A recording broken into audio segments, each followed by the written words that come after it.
Leeds के मैदान पर टीम इंडिया अपना पहला मैच हार चुकी है और ये टीम इंडिया के लिए बहुत बड़ा झटका है। और अब सवाल ये उठ रहे हैं कि क्या अगला मैच जो बर्मिंघम के मैदान पर है, क्या वहां पर टीम इंडिया मैच जीत पाएगी।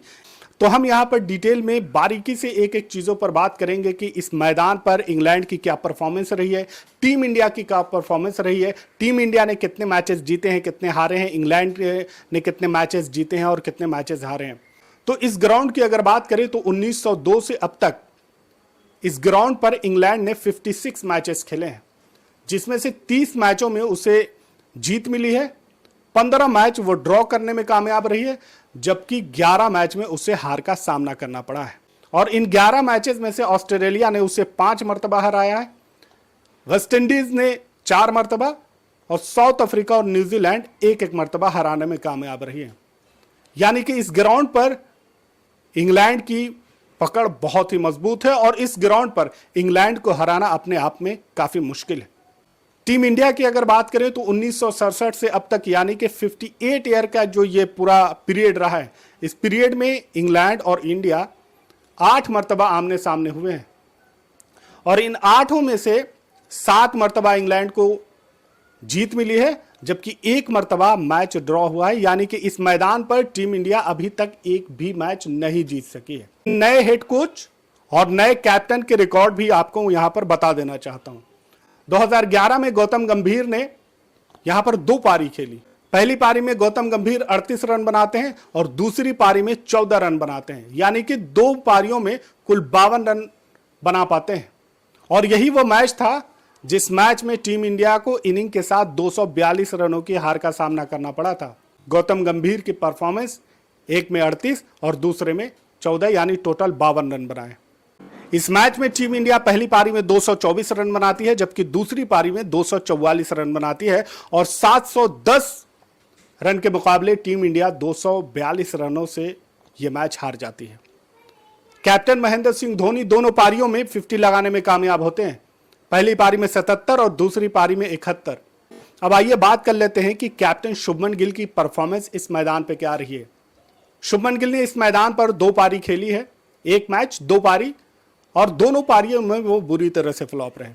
पहली पारी में 17 और दूसरी पारी में सिर्फ 4 रन बना सके, यानी कि एक मैच में जो खेला है उसमें सिर्फ और सिर्फ दोनों पारियों को मिलाकर 21 रन बनाने में कामयाब रहे।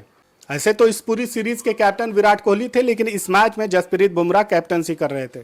तो हमारे जो अभी हेड कोच हैं और हमारे जो कैप्टन हैं शुभमन गिल, इन दोनों की परफॉर्मेंस इस फील्ड में, इस मैदान पर, बर्मिंघम के मैदान पर अच्छी नहीं रही है। और इसके अलावा पूरी टीम की परफॉर्मेंस भी जो पिछले रिकॉर्ड है उसमें अच्छी नहीं रही है। 1 मरतबा भी यहां इंडियन टीम नहीं जीत पाई है।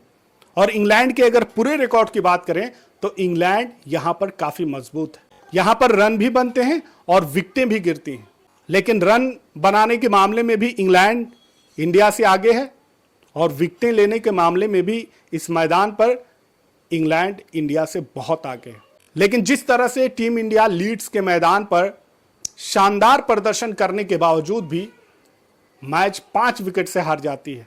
टीम इंडिया की फील्डिंग, टीम इंडिया की गेंदबाजी और उसके अलावा कैप्टनसी पर भी यहां सवाल है कि क्या इस तरह की कैप्टनसी, फील्डिंग और गेंदबाजी के साथ बर्मिंघम के मैदान पर क्या टीम इंडिया कुछ चमत्कार कर पाएगी। क्योंकि चमत्कार ही करना पड़ेगा, क्योंकि रिकॉर्ड ये बताते हैं कि अभी तक टीम इंडिया को यहां जीत नहीं मिली है इस मर्तबा, जबकि कप्तान नए हैं, कोच नए हैं और पूरी टीम यंग है।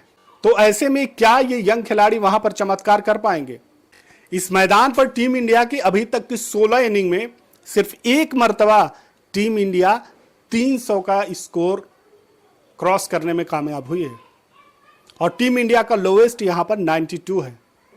अब आप अंदाजा लगाइए कि इस मैदान पर जहां पर टीम इंडिया अभी तक सिर्फ 1 मरतबा 300 से आगे बढ़ पाई है, जहां इस मैदान पर इंग्लैंड 710 रनों का विशाल रिकॉर्ड भी बना चुकी है, तो इंग्लैंड के लिए यह मैदान पूरी तरह से सूटेबल है, इंग्लैंड के गेंदबाजों के लिए और इंग्लैंड के बल्लेबाजों के लिए।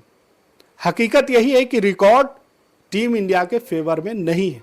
किसी भी टीम को अगर बड़ा बनना है, टेस्ट में अपनी बादशाहत बनानी है, तो ऐसे में उसे Australia, south Africa, New Zealand, England, इन टीमों को हराना होगा। इन टीमों को हराना होगा इनके घर पर, वरना छोटी टीमों को हराकर, छोटी टीमों को जीतकर वहां रिकॉर्ड बनाने से नाम बड़े नहीं होते। हम यही उम्मीद करेंगे कि शुभमन गिल की कैप्टनसी में टीम इंडिया सीरीज जीत कर वापस आए। पिछली 3 सीरीज 2011, 2018 और 2022 के अगर मैचों को मिलाकर देखें तो इन तीनों सीरीज में कुल मिलाकर 14 मैचेस खेले गए और इन 14 मैचेस में से 10 मैच इंग्लैंड जीतने में कामयाब रही, 1 मैच ड्रॉ हुआ और 3 मैच टीम इंडिया जीतने में कामयाब रही।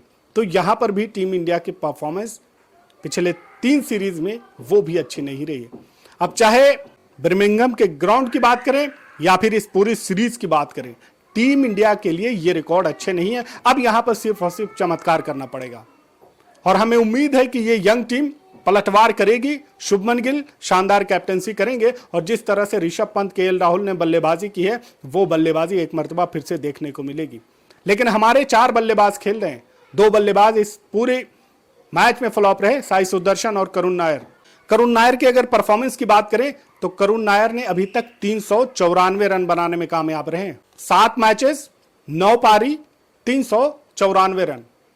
लेकिन यहां पर एक बात आपको ध्यान देनी होगी कि एक मैच ऐसा था इंग्लैंड के खिलाफ इंडिया में, जब करुण नायर खेल रहे थे तो वहां पर 303 रन की पारी खेली थी और इनके टोटल स्कोर हैं 394। तो आप समझ लीजिए 9 पारी में से एक पारी में 303 और बाकी जो पारियां हैं यानी कि 8 पारी में वो मिलाकर 94। ये परफॉर्मेंस है करुण नायर की। करुण नायर ने 300 जो स्कोर किया था वो इंडिया में किया था। इंग्लैंड में अभी दोनों पारी में फ्लॉप हो गए। साई सुदर्शन पहली मर्तबा खेल रहे हैं, पहली पारी में 0 पे गए और दूसरे में शायद 30 रन बनाने में कामयाब रहे थे। तो यहां पर बल्लेबाजी को भी देखनी होगी कि टीम इंडिया को अपनी बल्लेबाजी स्ट्रॉन्ग करनी है। 4 बल्लेबाजों से काम नहीं चलने वाला। आपके कम से कम 6 बल्लेबाज और उसके बाद जो 2 ऑलराउंडर है उनको भी कंट्रीब्यूट करना पड़ेगा। और अगर हमारा मिडिल ऑर्डर भी फ्लॉप होता है तो उसके बाद गेंदबाजों को भी रन बनाने होंगे, क्योंकि पिछले मैच में इन गेंदबाजों के बल्ले से कोई रन नहीं आया, जबकि इंग्लैंड के बल्लेबाजों के साथ साथ गेंदबाजों ने भी रन बनाए। पहली पारी में टीम इंडिया 471 रन बनाने के लिए 113 ओवर का सामना करती है, जबकि सिर्फ 100 ओवर में ही 465 रन बना देते हैं इंग्लैंड के बल्लेबाज। इसी तरह से दूसरी इनिंग में टीम इंडिया जहां 96 ओवर में 364 रन बनाती है, तो वहीं इंग्लैंड सिर्फ 5 विकेट खोकर 82 ओवर में 373 रन बनाती है। तो यहां पर भी ओवर का फर्क है और वहां पर भी ओवर का फर्क है। टीम इंडिया 20 विकेटें गंवाई, लेकिन इंग्लैंड सिर्फ 15 विकेटें ही गंवाई थी। आखिरी दिन इंग्लैंड को 350 रन बनाने थे और अब आप ऐसे में समझिए कि वहां पर कुछ भी हो सकता था, मैच ड्रॉ भी हो सकता था, इंग्लैंड मैच हार भी सकती थी। लेकिन उसके बावजूद भी इंग्लैंड ने बेसबॉल वाली बल्लेबाजी करते हुए, एक्सपीरियंस का इस्तेमाल करते हुए इंडिया को वहां पर हराने में कामयाब हो गई। इस पूरे मामले पर आपकी क्या राय है कमेंट में जरूर बताएं। चैनल पर नए हैं तो इसे सब्सक्राइब कर लें, बेल आइकन जरूर दबा लें ताकि हर वीडियो आप तक सबसे पहले पहुंच सके। मिलते हैं अगले वीडियो में, तब तक के लिए आप अपना ख्याल रखें। Thanks for watching.